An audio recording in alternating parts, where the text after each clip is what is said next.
Rambutnya mulai menipis dan beruban. Namun Syamsuddin Umar, sosok membawa PSM Makassar juara Liga Indonesia 1999-2000, penuh senyum sumringah.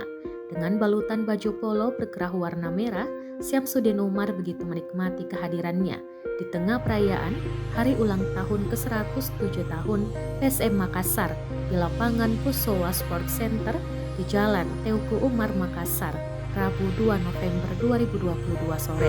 Satu persatu pemain hingga petinggi PSM Makassar menyalami Kepala Dinas Pemuda dan Olahraga atau Kadispora Sulawesi Selatan era Gubernur Syahrul Yassin Limpo itu.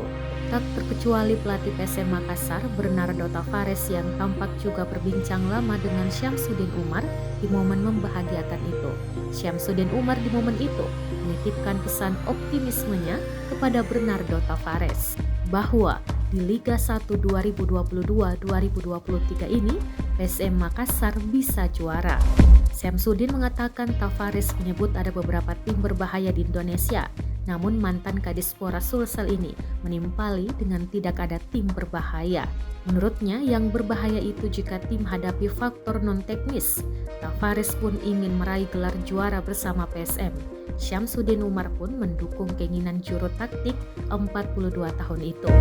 Selain itu, Direktur Utama PSM Makassar, Sadikin Aksa, juga mengharapkan PSM di usia 107 tahun bisa semakin maju. Apalagi PSM dalam tren positif di Liga 1 2022-2023 belum terkalahkan di Liga 1 musim ini dari 10 pertandingan. Kini menempati peringkat 3 klasemen dengan 22 poin.